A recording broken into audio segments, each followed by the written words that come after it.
Hey folks, how's it going? Hope everybody's had a good, productive day. Thank you for your time.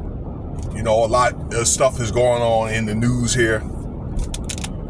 And, man, I think if it's something that I think that affects the people, and if it's something that from my experiences, I try to help out, you know, by finding solutions, I'm going to try to do that. But right now, you know, really nothing is coming down from the government other than this big, beautiful bill.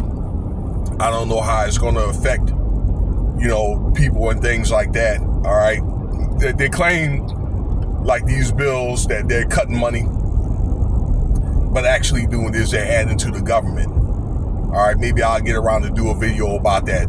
I don't know, some other time. So in the meanwhile, I'll figure I'm going to talk about this Diddy trial here. All right. This trial is taking up a lot of doggone airtime and, you know, TV time and things like that. But it's very, very interesting. Maybe it's some type of story to tell and something that, you know, everyone can learn from. Okay. And furthermore, all that gangster type stuff, that stuff is over. Okay. As far as running stuff like the mob, that's done. So, Kid Cudi, and I think a lot of people has been waiting for this day to happen. You know, that former rapper he still raps and stuff like that. You know, the one that likes to wear dresses, holding hands with other men, to each his own. I made a video about that a few years ago. All right, they went to go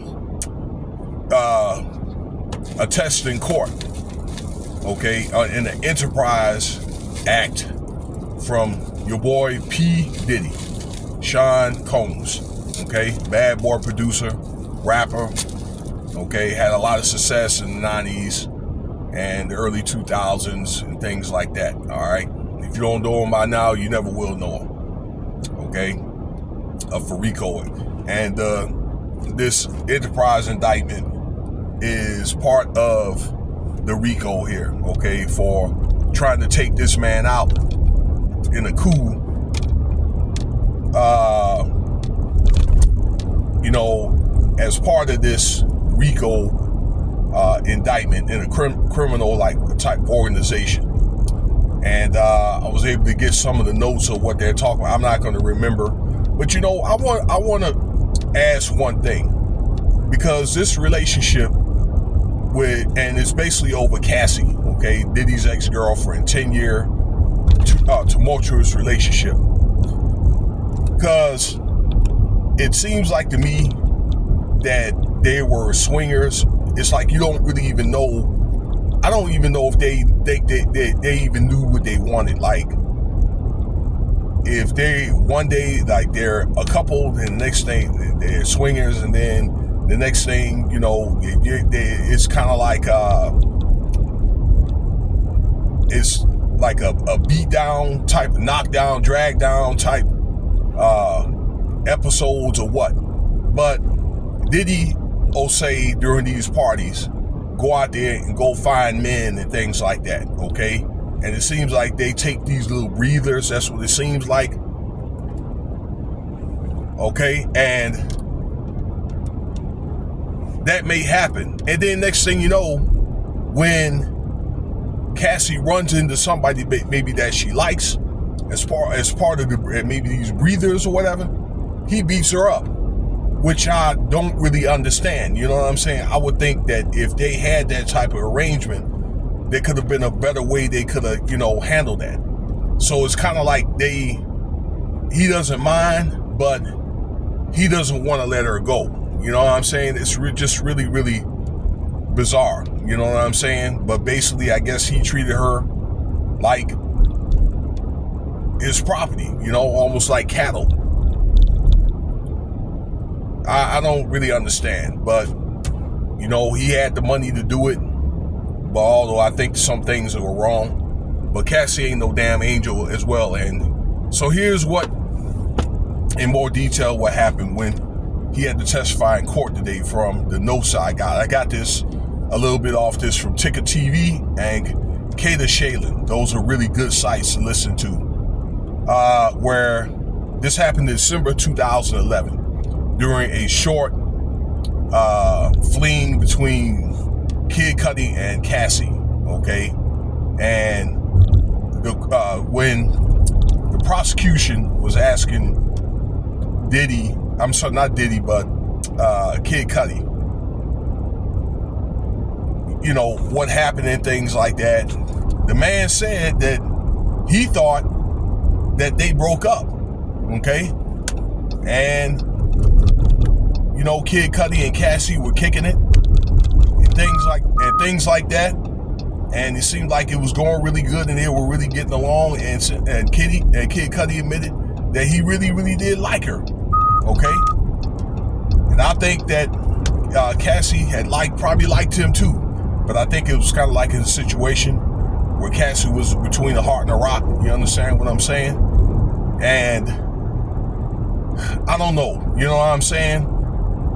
But it's one of the things I think where she chose to talk to him, and she didn't tell Diddy, the secretary of Diddy, Capricorn Clark. We'll talk about that her later today, because I did mention that she got beat up for him, Diddy, finding out that, and then Capricorn Clark knew about it and didn't say anything to Diddy. So Kid Cudi went on to say, like I say, 2011 December, and he got his house broken into 2 months before that incident happened, okay? I didn't even know that until it was discussed today, all right? And then the December 2011 incident where the Kid Cudi got his car bombed or whatever. Apparently he had a Molotov cocktail thrown into the convertible part, you know what I'm saying? It kind of had a rag type of convertible. It was cut, and then the Molotov was thrown in there, okay? And allegedly, Diddy did it, allegedly, okay? But there was no proof, not yet, not enough proof that Diddy did it, because there were no surveillance cameras, okay? And this is what Kid Cudi was asked, or according to the police reports, because there was a police report and there was a fire department report, okay, where they had cameras there, but they weren't working, okay? But it is alleged that Diddy has done it. That's allegation. And just so you know that Diddy is innocent until proven guilty. And when Kid Cudi was asked the questions, let me see here, check the time here, that the dog and things like that, he had a dog, and the dog was all traumatized and things like that, and there was some things that Diddy then went into, okay, allegedly, again, that some things that were went into and things like that, and more questions were asked about having a meeting between this dude named D-Rock. This is one of Diddy's security guys, and then him and Diddy seemed like was calm, and he wanted to talk to Kid Cudi and that type of thing, okay? And some other stuff about a burner and things like that, all right, that Kid Cudi didn't know about, all right, but there may have been a burner produced, and also that the lawyers, including Brian Steele, had mentioned that Diddy had found out about the address because Cassie had gave Diddy the address and things like that, which I think is really, really foul, because, you know, it's like, damn, you know, if you really like the dude, then why would you give him the address? But then again, she was probably under extreme duress, and he probably would have found out, okay? He probably would have off, you know what I'm saying, could potentially off Cassie. And again, you know what I'm saying, it was one of the things where I think that, again, that Cassie was pretty much, you know, under extreme duress, as I said, okay? So, pretty much that, and I think that, once again, that prosecution was trying to see if we could find evidence the defense with Brian Steele was all like, you know, well, yeah, this stuff happens, but it was really not enough proof that, you know, Diddy actually did it and things like that. All right.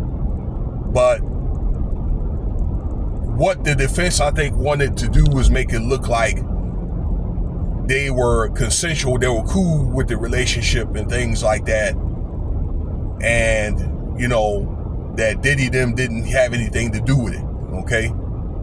So, which apparently not, until they actually had proof that somebody did something, you know, in Diddy's behalf.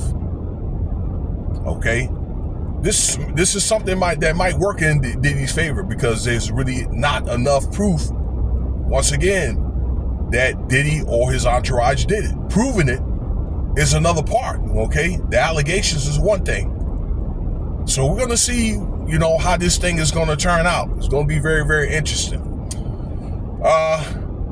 Capricorn Clark, real quick, had been kidnapped, all right, in regards to this. And maybe I'll make a video about that later, or do a recap on that. So I went over my 10-minute limit, but I wanted to make sure that I had enough, you know, abreast information and things like that, and didn't want to leave anything out. So I appreciate your time, and I'll have more content about this later on. And y'all have a nice day, okay? Cash App $1 Winston Spivey if you want to donate. Like, share, and subscribe.